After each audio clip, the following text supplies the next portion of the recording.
Hey beautiful people, I'm Jamie and welcome to my channel. This channel is all about connecting you to God and godly people to help you grow in your faith. If you tune in to find out what are the 5 things that kill marriages, you're in the right place. I have a special guest, my hubby and best friend, Javier. Hey. That was such a cute introduction. Aw, thanks, babe. This channel exists too. It's just so interesting. YouTubers. 5 things that kill marriages. First thing, destructive language. Destructive language. Let's talk about it. Let's talk about it. Destructive language absolutely destroys marriage. And I mean, cursing at your spouse. Yep. Shaming your spouse in any way, whether it's body shaming, whether it's achievement shaming, Yep. merit-based shaming, whether it's skill or lack of skill shaming. We're talking about condescending language, Calling someone out of their name. Period. Any form of calling a person out of their name or their identity. We're talking yelling at a person. Yeah, I think that definitely constitutes as destructive. It's just tone. The tone, disrespect. So all of that is wrapped into destructive language, right? Yep. Why? For me, words are a massive part of our human experience, right? We talk every single day, and if we're not talking every single day, we listening to somebody talk every single day. I agree. Because words matter. Yep. And they affect us. They affect the way we feel. They affect our moods. They affect how we view ourselves. Yeah. And marriage is supposed to reflect the glory of God. Paul compares marriage to Christ and the church. True. That marriage is really a reflection of that glorious, mysterious relationship of Christ and his bride. Yeah. And that is what marriage is supposed to look like. Yeah. And you do not see in that relationship with between Jesus and his bride, you do not see destructive, demeaning, degrading, shameful language, right? Yeah. So if our Savior's not doing it, it would behoove us to also not do it. That's so true. Right? For the health, one, for the glory of God, right? For sure. God first. For the glory of God, and to be a reflection of who he is. And 2, for the health of your spouse. That's a really good point.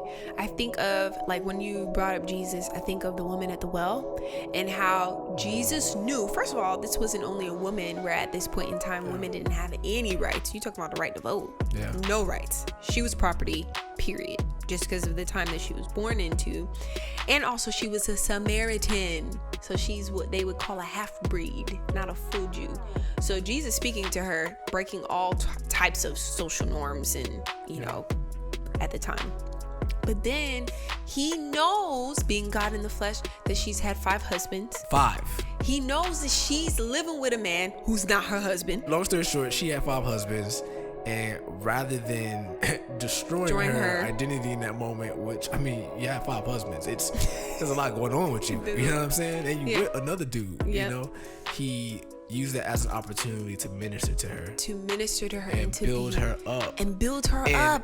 Offer salvation. You know what I'm saying? If there was anyone in that moment that had a right to judge the woman at the well, it was God. Ooh. In the flesh. But he didn't choose to do that. He chose to encourage her and what I love about Jesus, he never just is like, oh yeah, what you're doing is okay, keep going about your way, I forgive you. No, he says, hey, what you have done is sin. Go and sin no more. You are forgiven. I love you. And so I think when we're speaking about destructive language in marriage, it's so important that we recognize, are we sounding like our Savior? Because in that moment, Jesus chose to build her up, to, remind her, hey, you have an opportunity to be right before God. And so I think that as spouses, we have that. It's really a beautiful opportunity and a gift. I have the opportunity. I have 2 choices, right? I can either use Javier's shortcomings, or what I perceive to be so, because it's not always so, what I perceive to be so to push him down to the level I think he's at, or I can build him up with my words and encourage him so that he can see himself more like the way that God sees him. That's something that you have to practice, because let's be real, a lot of us grow up in households where we're not used to speaking with each other in that way. Let's not forget that before you were married, you were single and you were raised by someone and you had certain friends. So, and I don't say that to bring up an excuse. I say that to bring up a valid reason of why people may struggle with this in marriage, because you're not used to regularly encouraging someone when they let you down over and over and over again. We're not used to building someone up and encouraging someone up when they fall short of our standards, not God's, our standards. And we hold ourselves up to, low key, a lot of times we're like, my standards are God's standards. You know, we would never say that, but it's like, no, you need to meet my standards. No. We both need to be actively pursuing God's standards. So in terms of language, check your thoughts first. Always. Whenever I find myself like saying things that are destructive towards you, it's always because I didn't check my thoughts first. It's like, bruh, this dude, he think he know everything. He not for me. And then because I'm not checking those lies, because I'm not rebuking those thoughts, it's gonna come out. It's gonna come out if it goes unchecked. There are some things that I want to speak to that you mentioned that I think are important, particularly going back to Jesus at the well, not taking that opportunity to condemn. There's the key. Yeah.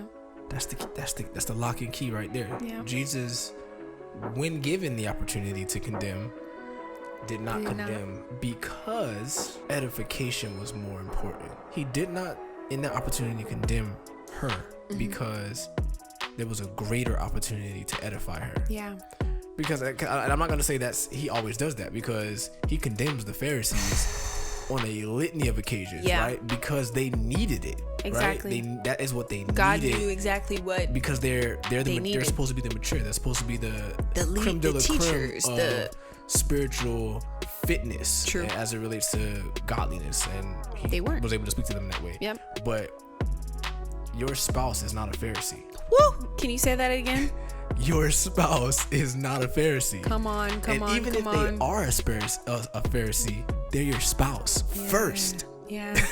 And I hope you call them spouse before you call them Pharisee, or try to deal with Pharisee-like tendencies in them, right? Take the log out of your eye. The log out of your own eye before you try to take the speck out. Or take the speck out of your eye. Or take the log out of your eye before you take the speck out of someone else's.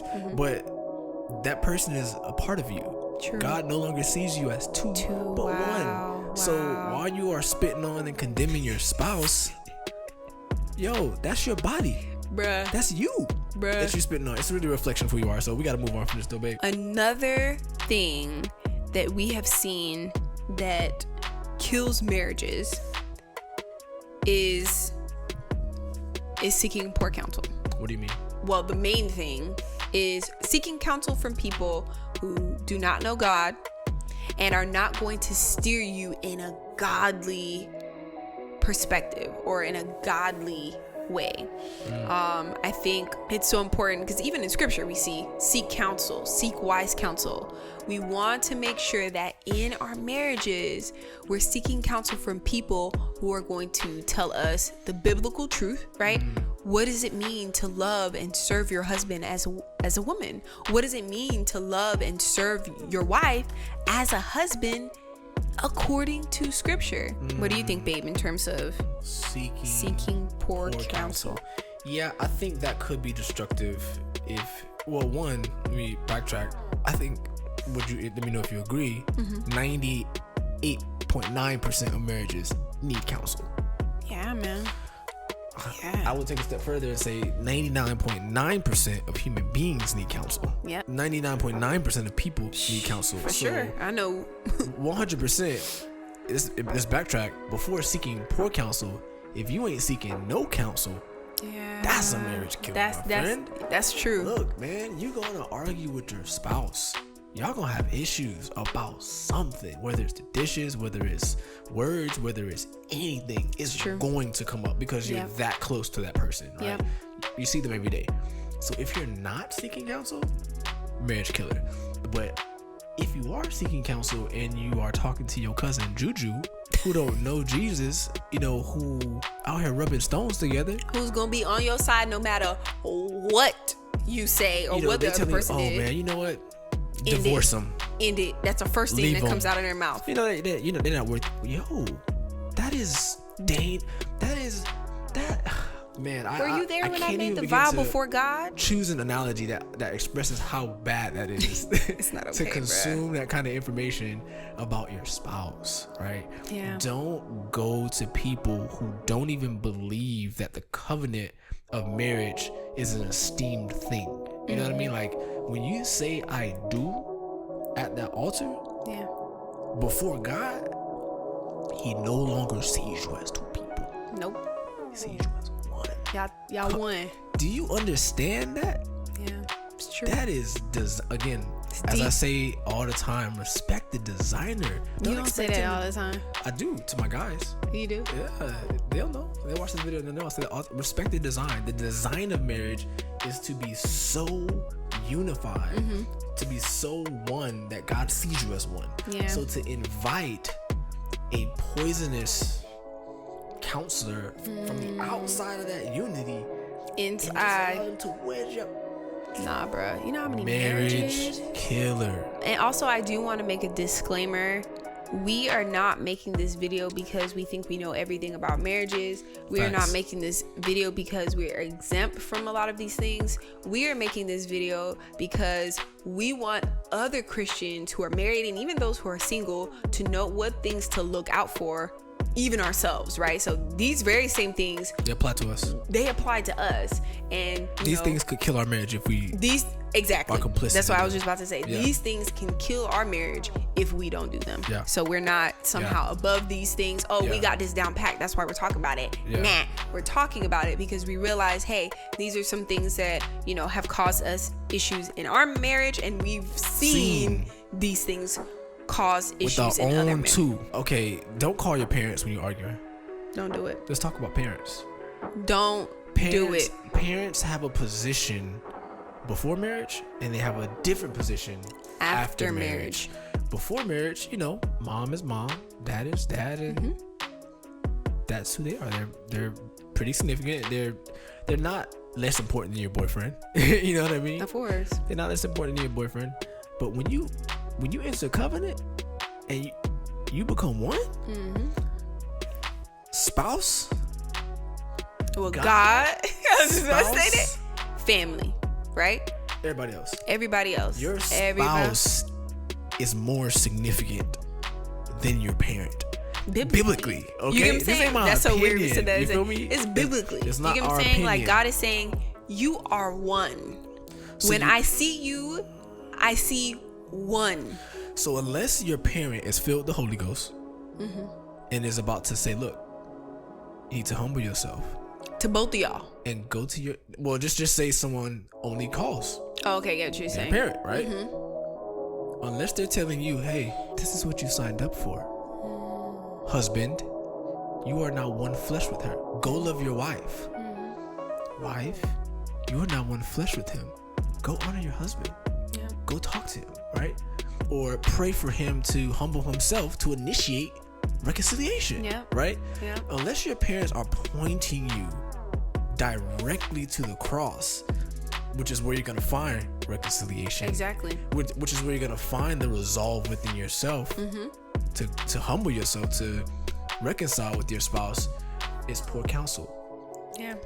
Just because it's mom and dad don't mean it's good counsel. And not only that, babe, your parents are inherently biased for your whole deeply whatever age you get married. You get married in your 20s, you get married in your 30s, 40s, 50s, whatever age. They spent all of that time being on your side for the majority of us. Of course, there are some of us who have different, circumstances. Your parent wasn't in your life. Your parent, was doing a lot of things they shouldn't have been doing.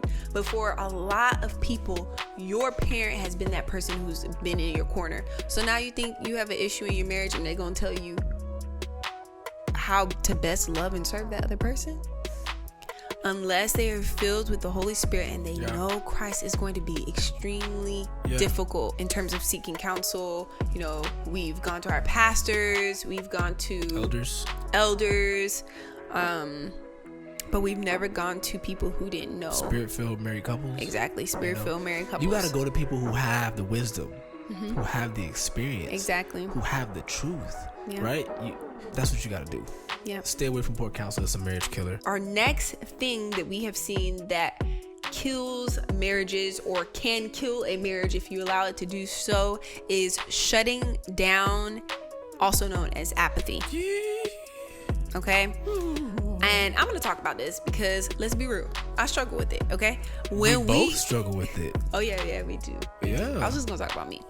So when we argue, I think we get to a point where we're like, you can't see. In that moment, it feels like Javier does not see where I'm coming from, and he's never going to see where I'm coming from. So what's the point of continuing this conversation if it's going to result in a bigger fight? Not realizing in that moment, if I would just be patient with you, and allow that conversation to keep going so that we can see, exactly, where the misunderstanding or where the disagreement is happening.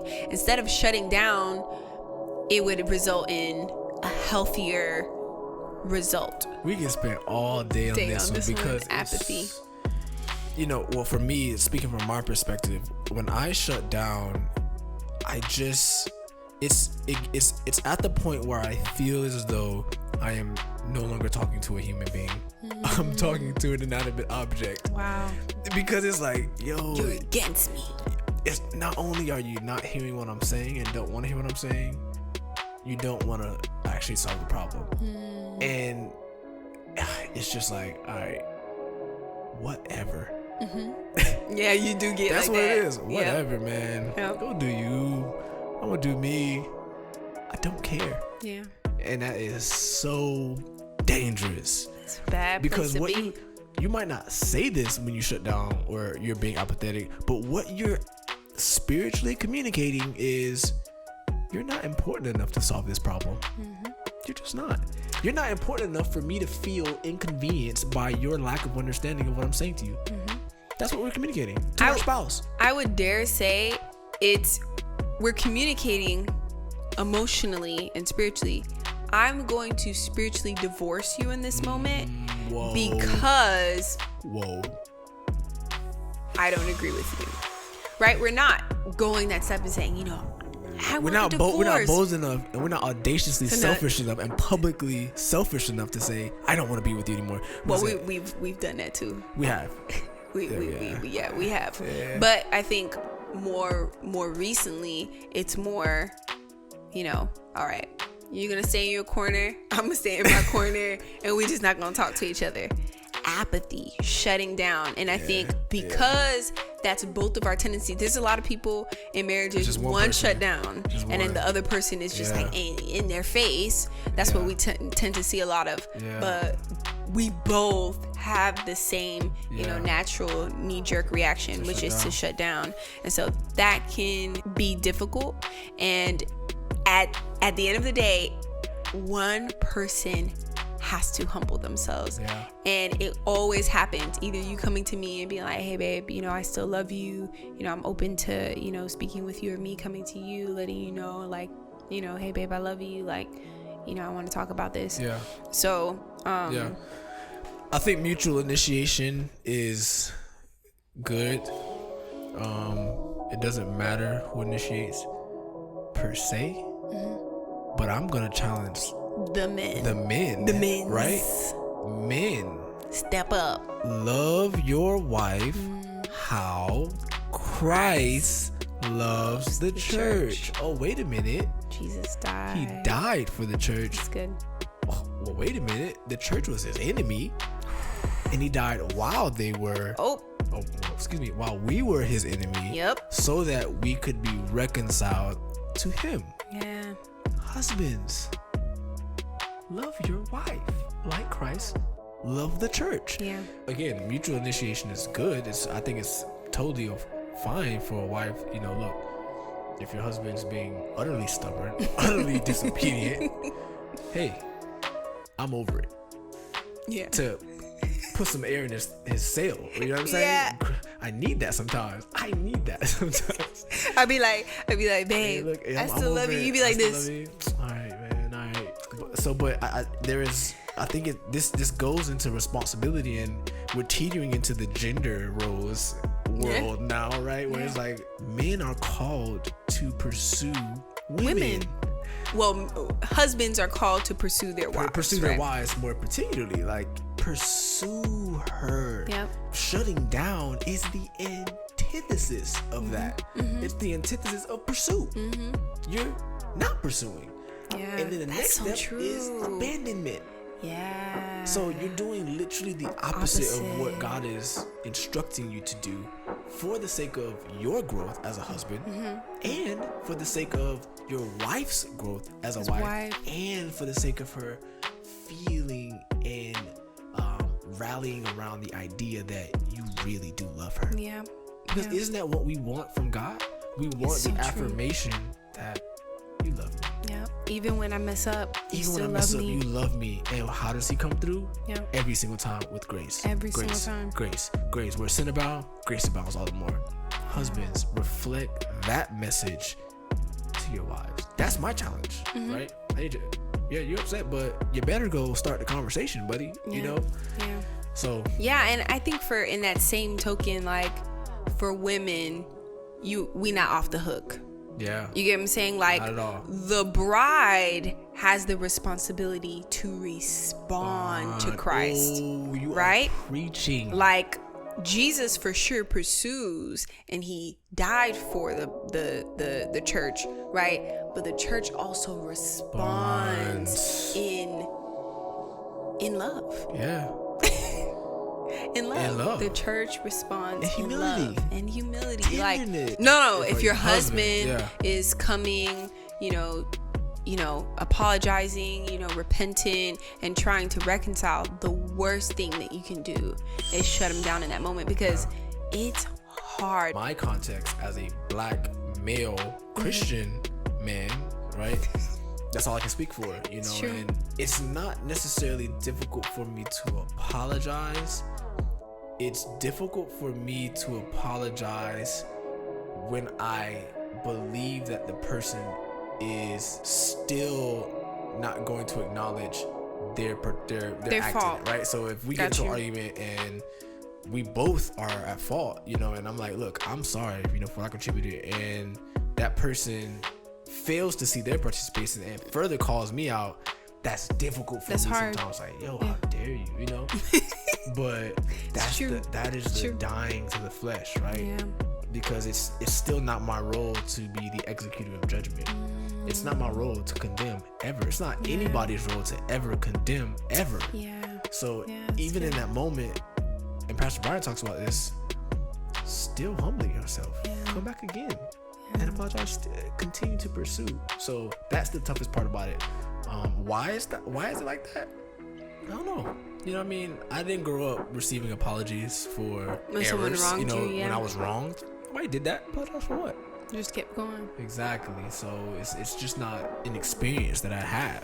Got you. And so being a Christian obviously trains me in that. Another thing that we have seen can cause destruction and kill a marriage is exploding. Thank you for the sound effect.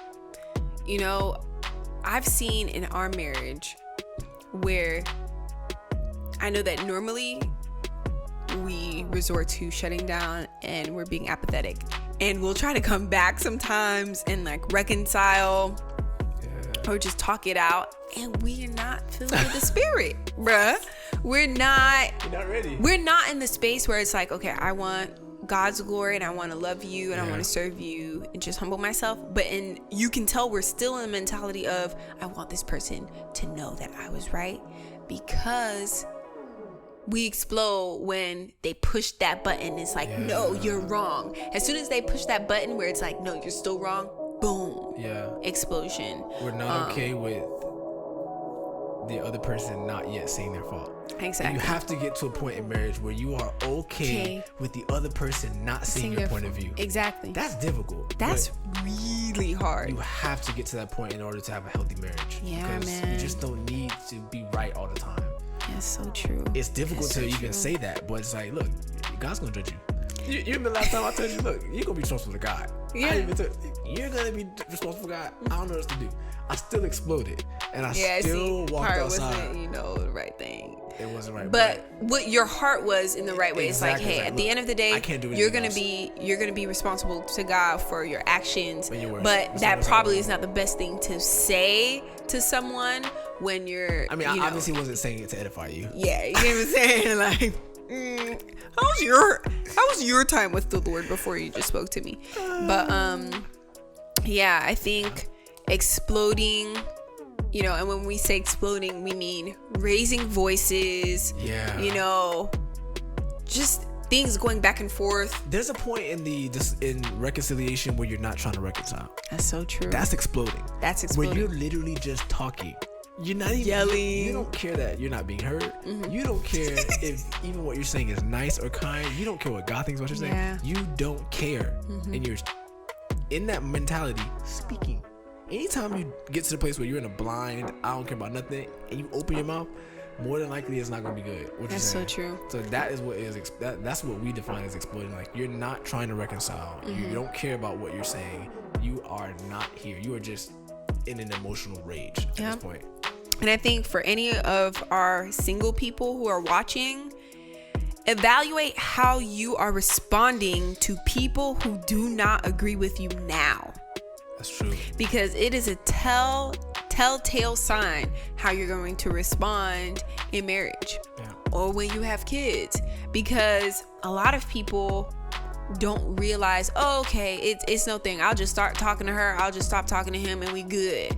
But in their heart, it's brewing. If you could talk to them, I would give it to them, Mm-hmm. And we're applying worldly wisdom to how to reconcile and resolve situations rather than godly knowledge. It's a marriage killer. It devalues your spouse. It makes them feel attacked, unvalued. And anytime that happens, distance happens. Yeah. And divorce happens. Divorce is the ultimate distance.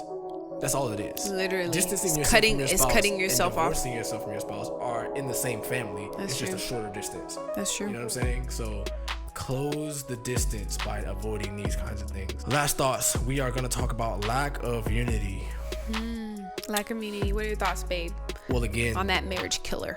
The point of marriage is to reflect the glory of God, particularly Jesus' relationship with his bride, the church. Paul says of God's perspective that you're no longer seen as two people, you're seen as one.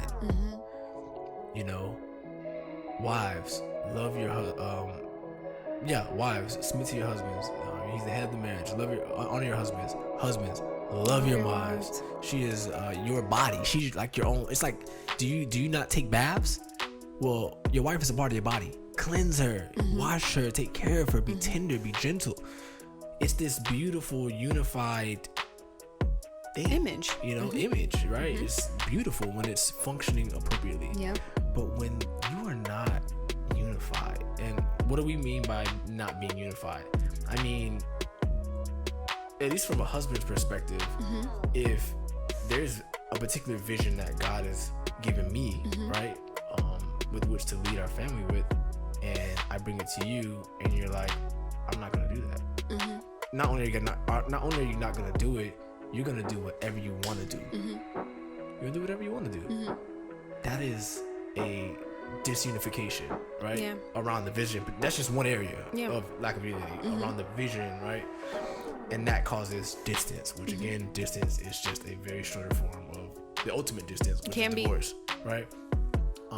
Distance that's caused by sin. Yeah. You know what I'm saying? Not just healthy distance, like, you know, you're abusive, I need to get away from you, but the kind of distance that is created by the things that we're talking about here, you know? It's important that you guys are on the same page. You're on the same page with your spouse about as many things as possible. I am a big believer that you should be on the same page with your spouse about as many things as plausible. So that you can just hedge your marriage around division coming in. Yeah, I think, and I want to be very clear, what we're not saying is that you can't disagree on things 100%. As husband and wife. Yes, you're one before God, but you're still two people in the flesh, right? In this world, you're still two individual people with two minds, you know, with different desires sometimes. So we're not saying is that, you know, everything has to be perfectly aligned. Has to be perfectly aligned. You guys can't disagree on which kind of soap to use, because it's not glorifying to God. That's not what we're saying here.